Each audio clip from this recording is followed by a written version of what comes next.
जाट महाकुंभ में पधारे हुए लाखों की संख्या में जाट भाइयों को मेरे तरफ से बहुत बहुत राम राम। मैं तहे दिल से धन्यवाद देना चाहता हूं आयोजनकर्ताओं को कि आज अपन सबको इस महाकुंभ में इकट्ठा करने का उन्होंने व्यवस्था करी है। उनको बहुत बहुत धन्यवाद। सम्मानित मंच और लाखों की संख्या में विराजे हुए सम्मानित जाट परिवार के सदस्यगण, ये महाकुंभ का आयोजन में हम लोग लाखों लोग इकट्ठे हुए हैं। हम लोग यहाँ किस कारण से आए हैं, किस वजह से आए हैं, किस लक्ष्य से आए हैं? मेरा मानना है व्यक्ति आते रहेंगे, व्यक्ति जाते रहेंगे, सरकारें आती रहेगी, सरकारें जाती रहेगी। मूल बात है कि मुद्दे, हम लोगों को मुद्दों पर संघर्ष करना चाहिए। और ये मुद्दे होने क्या चाहिए, ये कौन तय करेगा? ये तय आप लोग करोगे। आज जो हमारी शक्ति, ताकत और एकता आप लोगों के माध्यम से यह इकट्ठी हुई है, इसका उपयोग हम कैसे करें? मेरा मानना है जातिगत जनगणना हमारे लिए सबसे महत्वपूर्ण मुद्दा है। दुनिया पूछती कि जातिगत जनगणना आप लोगों के लिए महत्वपूर्ण मुद्दा क्यों है? इस महाकुंभ के संदर्भ में मेरे एक दिल्ली से अंग्रेजी के प्रतिष्ठित अखबार की जर्नलिस्ट ने पूछा, आपका समाज तो सक्षम है, आपको क्या आवश्यकता है?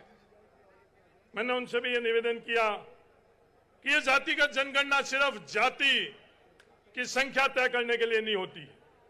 जातिगत जनगणना उस जाति के अंदर शैक्षणिक स्तर क्या है, कौन कितना पढ़ा लिखा है, उस जाति के अंदर कौन क्या पेशा कर रहा है, उस जाति के अंदर सामाजिक स्थितियां क्या है, उस जाति के अंदर जिस किसी के पास कितनी जमीन है, उन सभी का आकलन करने के लिए जातिगत जनगणना होती है।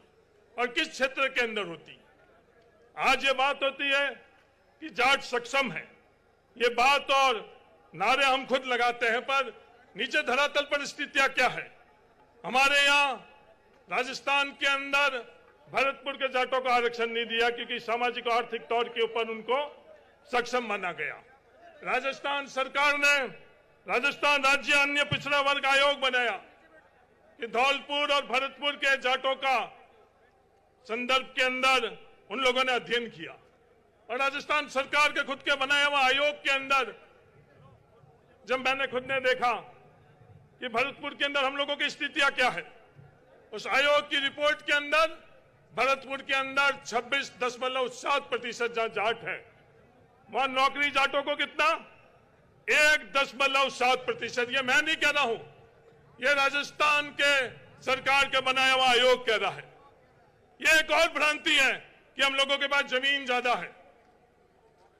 उस आयोग के अंदर जो पूरे राजस्थान के अंदर औसतन जमीन 3 हेक्टेयर है और भरतपुर के जाटों के पास औसतन जमीन सिर्फ 1 हेक्टेयर है। ये हकीकत है धरातल के अंदर। तो हम लोगों को तय करना पड़ेगा कि इस जातिगत जनगणना से हम लोग कि हमारे मूल धरातल में क्या स्थिति है। ये पूर्ण अधिकार तो अलग बात है, जो अधिकार हम लोगों को केंद्र सरकार के तरफ जब आरक्षण, ओबीसी का आरक्षण का फैसला हुआ और 27% आरक्षण का फैसला हुआ, उस वक्त सुप्रीम कोर्ट के तरफ से 50% से अधिक आरक्षण नहीं हो सकता। इस फैसले के कारण 27% की जगह हम लोगों को 21% आरक्षण मिला। जब ईडब्ल्यूएस के आरक्षण का फैसला हुआ, सुप्रीम कोर्ट ने वो पाबंदी हटा दी, वो कैप हटा दिया। तो जैसे ही वो पाबंदी हटाई, स्वतः ही जो हम लोगों के लिए फैसला किया हुआ 27%, वो अपने आप 27% हो जाना चाहिए या नहीं हो जाना चाहिए, हम लोगों को मांग करने की जरूरत है। या अधिकार हम लोगों का है या नहीं है, ये मुद्दा है, ये सवाल है। एक ये बहुत बड़ी गलतफहमी हम सब लोगों में भी है कि हमें ओबीसी को आरक्षण है, ये गलतफहमी आप लोग निकाल दो। ओबीसी वर्ग को सरकारी नौकरी और शैक्षणिक संस्थाओं के अंदर आरक्षण नहीं है। ओबीसी वर्ग के अंदर 8 लाख रुपए से कम आय वालों को ही सरकारी नौकरी और शैक्षणिक संस्थाओं के अंदर आरक्षण है। तो ये जो बात होती है कि ओबीसी का आरक्षण है, ओबीसी का आरक्षण नहीं है। हम लोग आर्थिक तौर के ऊपर ओबीसी के अंदर पिछड़े हुए लोग हैं, उन लोगों का आरक्षण हमारी व्यवस्थाओं के अंदर है। और सिर्फ ये ओबीसी के अंदर नहीं है, सिर्फ ओबीसी में नहीं है, हर जाति के अंदर 8 लाख से कम आमदनी के लोगों का आरक्षण है। इसलिए हम लोगों को कुछ अतिरिक्त आरक्षण के माध्यम से कोई हक और अधिकार नहीं मिल रहा है। इस आरक्षण के अंदर विसंगतियां भी है। कहने में तो हम लोगों को 21% आरक्षण कागजों में मिल रहा है, पर हकीकत के अंदर 21% मिल रहा है या नहीं मिल रहा है, यह सवाल है। और सवाल का उत्तर है कि नौकरी के अंदर कहीं तो हमें शून्य पद मिल रहे हैं, कहीं 1% मिल रहा है, कहीं 2% मिल रहा है। यह आरक्षण की विसंगतियों के कारण जो हक और अधिकार 21% का है, वो भी हम लोगों को नहीं मिल रहा है। क्या ये हम लोगों के लिए प्रमुख मुद्दा है या नहीं मुद्दा है? पर यह मुद्दा जो विसंगतियों का था, उसमें मेरे पास कई बच्चे आए, छात्र आए, मेरे पास जो राजनीतिक पंडित है, सलाहकार है, उन लोगों ने यह भी सलाह कर दी कि आप ज्यादा इस मुद्दे पर काम नहीं करो। जो 24 घंटे राजनीति करते हैं, उन्होंने मजबूत से मजबूत लोगों को सल्टा दिया है, आपका भी नंबर आएगा। पर मेरे पास 2 चीज थी, क्या इन नौजवानों का वाजिब हक है, इनके लिए हम लोगों के लिए संघर्ष करना चाहिए, या इस सल्टाने वाली राजनीति से डर कर चुप रहना चाहिए। ये विसंगतियां हटनी। आप सब लोग, मैं धन्यवाद देना चाहता हूं राजा राम मील जैसे, जो हमारे बुजुर्ग इस उम्र के अंदर भी तपती धूप के अंदर हम लोगों का साथ दिया, और तमाम लोगों को मैं धन्यवाद देना चाहता हूं। पर मेरे समाज को भी ओलबा है, इन मुद्दे के अंदर जहां हम लोगों के खुद की ताकत बढ़ती है, उसके अंदर जो भागीदारी आप लोगों की होनी चाहिए, वो भागीदारी आपकी नहीं रही। ये ओलबा मेरे आप सब लोगों को है। अब इस विसंगति हटने के बाद ये जीत इन नौजवान छात्रों की रह गई। इस विसंगति हटने के बाद क्या शैडो पोस्ट होनी चाहिए? क्या प्रक्रियाधीन भर्ती हो रही है, उसके अंदर यह होना चाहिए? यह मुद्दा और यह सवाल है। आज राजस्थान के अंदर जो विभागों के अंदर रोस्टर नहीं बना हुआ है, यह रोस्टर होता क्या है? किस चिड़िया की बात है? रोस्टर नहीं होने के कारण किसको नुकसान होता है? रोस्टर नहीं होने के कारण हम लोगों को नुकसान होता है, क्योंकि कोई भी जनरल कैटेगरी नहीं है। मैं आज समाज को कहना चाहता हूं, जो श्रेणी जनरल कैटेगरी आप लोग कहते हो, वो अनरिजर्व्ड कैटेगरी है। उस अनरिजर्व्ड कैटेगरी के अंदर हर कोई पात्र धारक होता है, और रोस्टर नहीं होने के कारण हम लोगों के साथ अन्याय हो रहा है कि रोस्टर होना चाहिए, नहीं होना चाहिए। आज 40 सेंट्रल विश्वविद्यालय है, 40 सेंट्रल विश्वविद्यालय के अंदर एक भी प्रोफेसर ओबीसी वर्ग का नहीं है। यह आईना हम लोगों को दिखाता है। क्या यह व्यवस्था बदलनी चाहिए या नहीं बदलनी चाहिए? आज नेशनल सर्वे, स्टैटिस्टिकल सर्वे जो आंकड़े देते हैं, 27 रुपए हमारी किसानों की प्रतिदिन की आमदनी है, और कुछ लोग इस देश के अंदर 1000 रुपए प्रतिदिन की आमदनी रखते हैं। क्या यह सूरत बदलनी चाहिए या नहीं बदलनी चाहिए? आज मेरा आप सब लोगों से यह निवेदन है, जहां जहां आप लोग बैठे हो, जिस क्षेत्र में आप लोग बैठे हो, अपनों की मदद करो। यह हरीश चौधरी किस लिए बना? क्यों? अपनों ने अपनों की मदद करी है, इसलिए हरीश चौधरी यहां बैठा। मैं 89 के अंदर विश्वविद्यालय के अंदर अध्यक्ष बना। 2009 तक मैं कार्यकर्ता के तौर पर घूमता रहा। जब हेमाराम चौधरी के पास अधिकार मिला टिकट वितरण का, उस दिन जिस परिवार के अंदर कोई वार्ड पंच नहीं था, उस परिवार के अंदर हेमाराम चौधरी जी ने एमपी के टिकट का फैसला करवाया। क्या आप लोगों को जब अवसर मिलता है, मौका मिलता है, उस कलम की ताकत अपनों के लिए इस्तेमाल करते हो, या उस कलम की ताकत और अवसर को अपने और अपने परिवार तक सीमित रखते हो? ये सवाल आपके सामने है।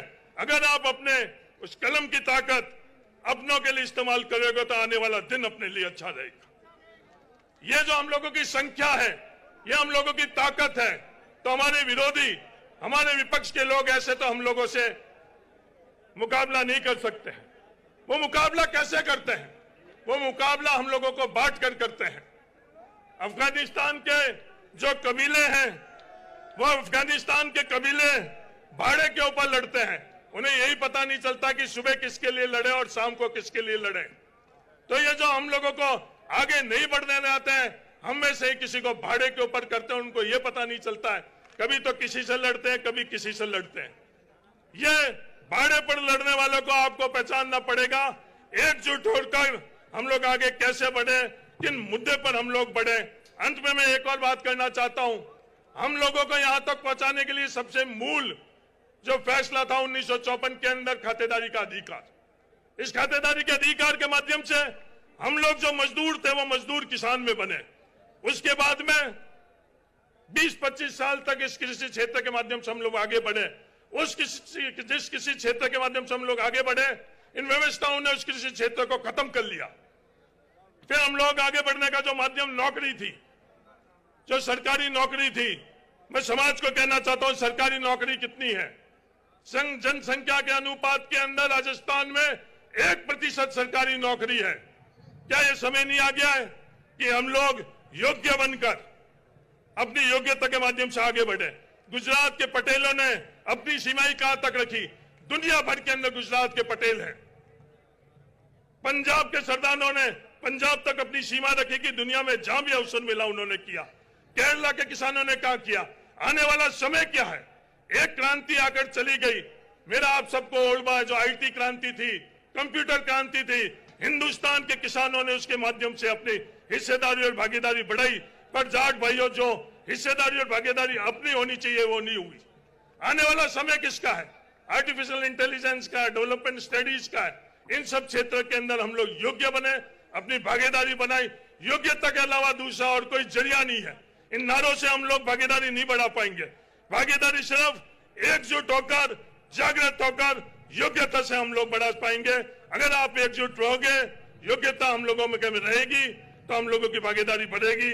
बड़ी संख्या में आप सब लोग आए हो, आप सब लोगों को तहे दिल से धन्यवाद। धन्यवाद। जय हिंद। राम राम।